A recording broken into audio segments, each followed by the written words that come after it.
Good morning, everybody. Myself, Pratinmay Sahu. I am the lecturer of Electronics and Telecommunication Engineering. So, we have already discussed about the architecture of 8085 microprocessor. The six major blocks of 8085 microprocessors are ALU, register array, timing and control unit, interrupt and control unit, serial input-output control unit, and instruction register and instruction decoder. So in previous class, we have already discussed about the four major block of 8085 microprocessor, that is ALU, register array, input-output control unit. So today we will discuss about the serial input-output control unit. So 8085 microprocessor has two serial input-output pins that are used to read or write 1-bit data to and from peripheral devices. So these two peripheral devices are SID and SOD.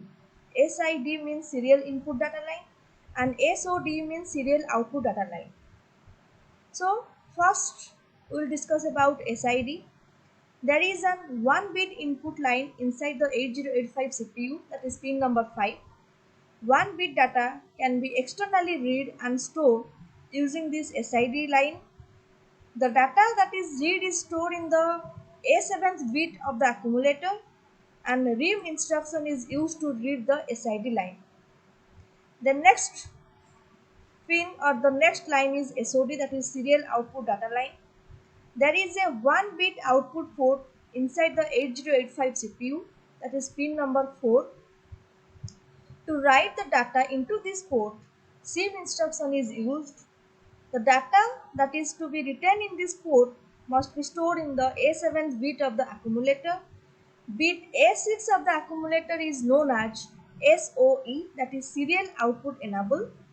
This bit must be set to 1 to enable the serial data output. Next block is instruction register and instruction decoder. So instruction register is a special purpose register which is used to receive the 8-bit opcode portion of an instruction. It is not accessible to the programmer. What it means is that there are no instructions by which the programmer can load it with the values of his choice. For example, instructions like move IR, D or MVI IR, 45H are not present in the instruction set of 8085. Thus, instruction register is not shown in the programmer's view of 8085. Next, instruction decoder. Instruction decoder is an 8-bit register. When an instruction is fetched from memory, then it is stored in the instruction register. Instruction decoder decodes the information present in the instruction register. So this is all about the 6 major block of 8085 microprocessor. Next come to the pin diagram of 8085 microprocessor. So the pin diagram of 8085 microprocessor consists of 40 number of pins.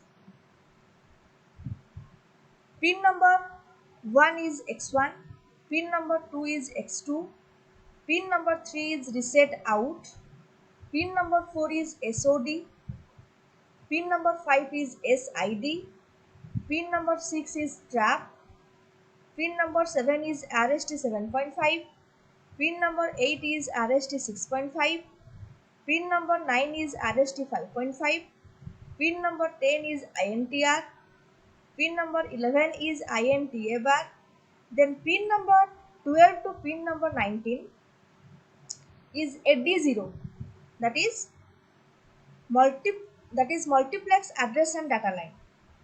Then pin number 20 is VSS, pin number 21 is A8. So pin number 21 to pin number 28, that is only address lines, that is A8 to A15. Then pin number 29 is S0, pin number 30 is ALE, pin number 31 is write bar, pin number 32 is read bar, pin number 33 is S1, Pin number 34 is IO by M bar. Pin number 35 is ready. Pin number 36 is reset in bar. Pin number 37 is clock out. Pin number 38 is HLDA.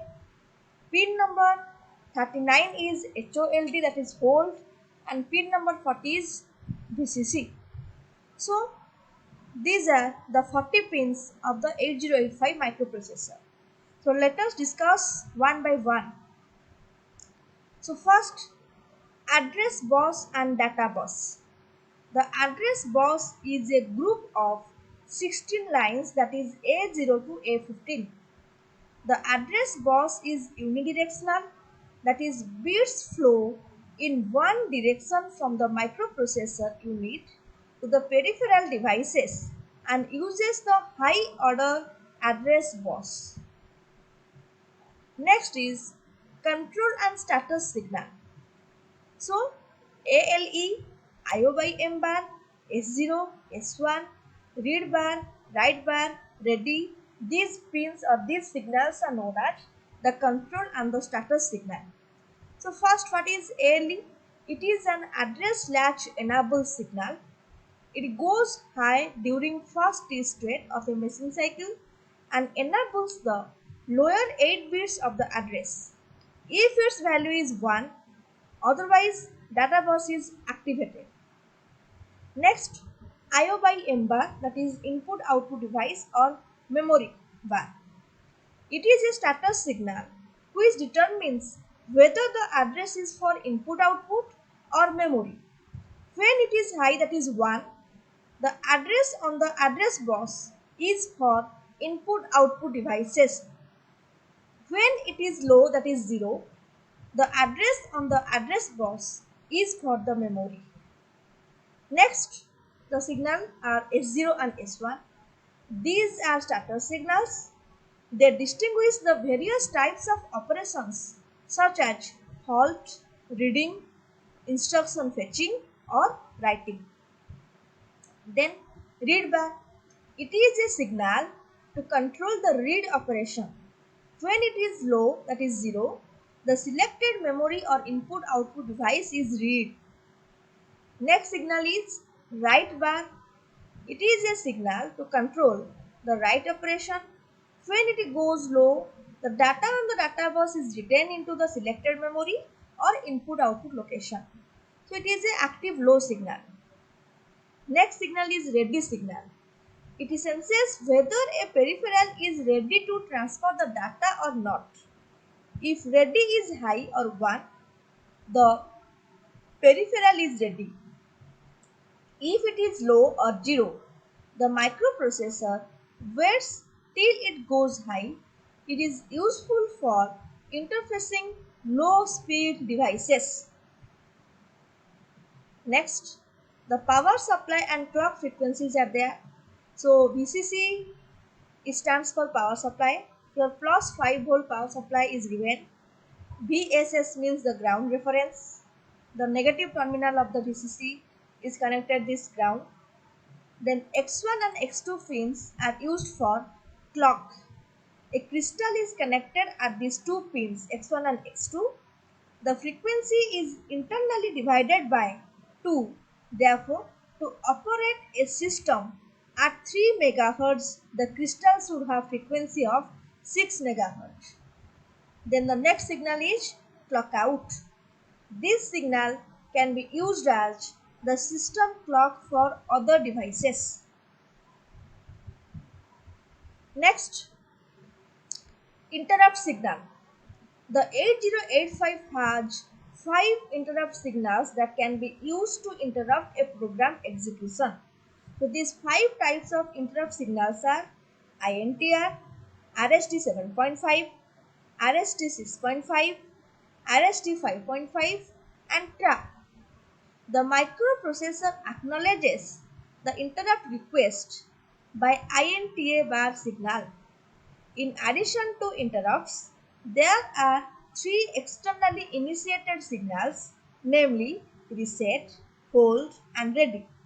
To respond the hold request, it has one signal called HLDA. Next is INTR. It is an interrupt request signal. Next, INTA bar. It is an interrupt acknowledgement sent by the microprocessor after INTR is received. Next, reset signal. So, reset in bar and reset out are the two reset signals. So, when the signal on this pin, that is reset in bar, is low or 0, the program counter is set to 0, the buses are tri-stated and the microprocessor unit is reset. Then reset out. This signal indicates that the MPU, that is microprocessor unit, is being reset. The signal can be used to reset other devices. Next is DMA signal. So, hold and HLDA are known as the DMA signals. So, first we will discuss about the hold signal. It indicates that another device is requesting the use of the address and data bus.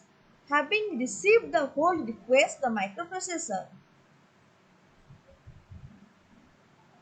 use of the buses as soon as the current machine cycle is completed. Internal processing may continue. After the removal of the hold signal, the processor regains the bus. Then what is HLDA? It is a signal which indicates that the hold request has been received. After the removal of a hold request, the HLDA goes low. Then what is serial input output ports? Serial transmission in 8085 is implemented by the two signals, that is SID and SOD. SID is a data line for serial input, whereas SOD is a data line for serial output. So, this is all about the pin diagram of 8085 microprocessor. Thank you.